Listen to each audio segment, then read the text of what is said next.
Hey everybody, welcome back to the Speakeasy. Today we're going to celebrate the running of the Kentucky Derby tomorrow with a try of the official bourbon of the Kentucky Derby, Woodford Reserve. I know that there's also the mint julep, but there's a mint julep day coming up, so I'm not going to do that today. So I'm just going to take a look at the Woodford Reserve. Now, this is my first time trying Woodford Reserve. Never bought it before or tried it before at any restaurant. So I thought this was the perfect opportunity because of the Kentucky Derby. So here we go. Now, this bottle cost me $40 plus tax. So not a bad price. This 750 milliliter bottle. This one happens to be, I believe it's 90.4 proof, right? This is batch number 10418, bottle number 1074. So it doesn't have any other fantastic information on there. But so over the years, like 25 years, they say this bourbon has won lots of awards, including 14 gold medals. So hopefully it's good. The mash bill on this one is 72% corn, 18% rye, 10% malted barley. Now, according to the distillery, they say this recipe balances the sweetness of the corn with the spice of the rye and the nuttiness of malt to build the base for what they say is the world's most flavorful bourbon. Obviously, that's subjective to whoever you are and what your tastes are. Let me pour some of this out here. I'll let this air a little bit into my custom logo Glencairn for sale on the site if you guys are interested in any of those. Now, they also say that their fermentation process for this bourbon is among the longest in the industry, and that this extra time, along with their unique strain of yeast, helps create a great depth of character and a complex range of flavors. So, and they also have their own cooperage. They make their own oak barrels. So they're kind of a one-stop shop for everything that goes into making a bourbon. Now, again, this one is 90.4 proof, and the appearance is supposed to be brilliant honey amber, which not going to disagree with that. That is a fantastic color. Nose, supposed to be rich dried fruit, hints of mint and oranges, covered with a dusting of cocoa, faint vanilla and tobacco spice.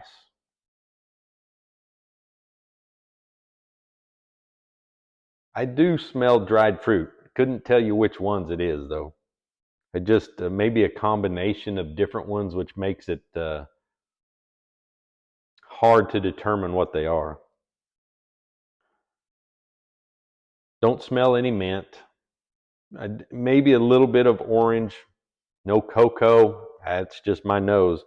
Obviously, with the a lot of bourbons, I always smell the vanilla, maybe a hint of tobacco, but not so much in this one as far as the tobacco is concerned. Now, I've heard doing research and looking into the bourbon industry, some people say that whenever you take your first drink of whiskey, take the drink, get it in your mouth, swish it around your mouth, and then swallow, and then wait. And then the second drink will tell you what the flavors are. I didn't know that until I, doing my research on bourbons and the different things in the world. I've also heard you can add a drop of water. As most of you know that watch on a regular basis, I try everything neat first, and then I drink everything on the rocks. If I'm going to have a 2-ounce pour, it's going to be on the rocks. Very few, there's probably, out of all these behind me, I can't think of more than 5 that I would drink neat on a regular basis. But that's just me. And then the other thing is to let it air out a little bit so that the oxygen kind of gets into it and opens up the flavors. So they say flavor-wise should be rich, chewy, rounded and smooth with complex citrus, cinnamon, and cocoa, toffee, caramel, chocolate, and spice notes abound, and then it should have a silky smooth, almost creamy finish at first, and then a long, warm, satisfying tail. That's a lot of info to try to decipher. Don't know that I've gotten to that point yet. I've only been drinking bourbon for less than a year. Again, it does have a fantastic smell. Dried fruits, probably maybe some apricots. Smells great though. And also breathe through your mouth as you're inhaling the aromas of this, so that you can kind of taste it as you're breathing it and you don't burn your nose. All right.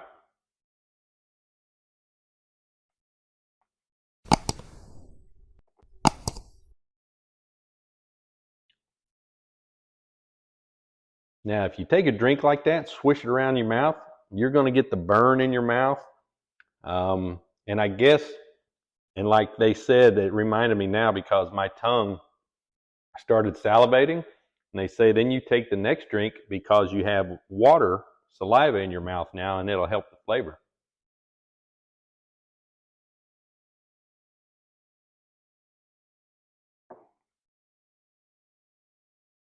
And they are 100% accurate on that.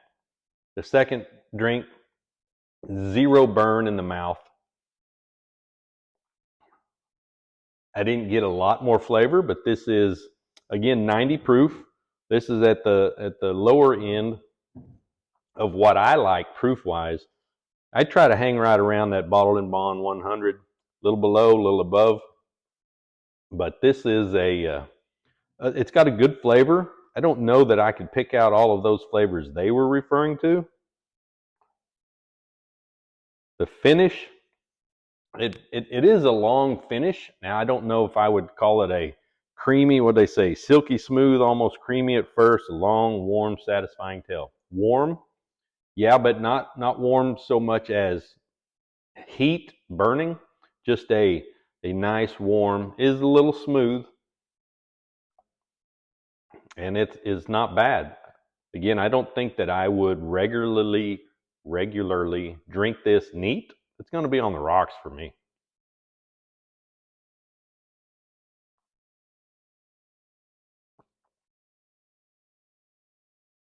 Does have a good flavor. To me, lots of caramel.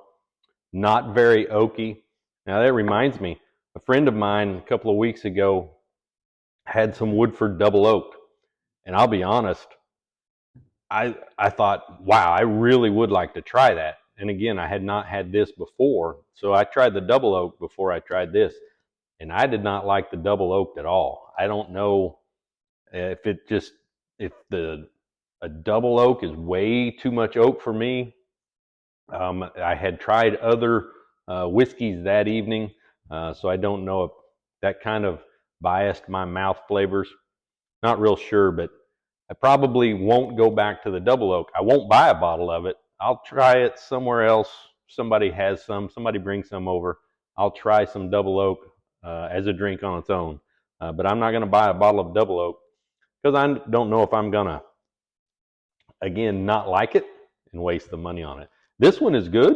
Like I said, 40 bucks, not a bad price at all. Don't have a problem even making cocktails out of this. Again, it's very, very hard to screw up an old fashioned with any of these that I've got back here, especially one that is as historical as Woodford Reserve. It'd make a great old fashioned, and I'll try it in a couple other things to do that as well.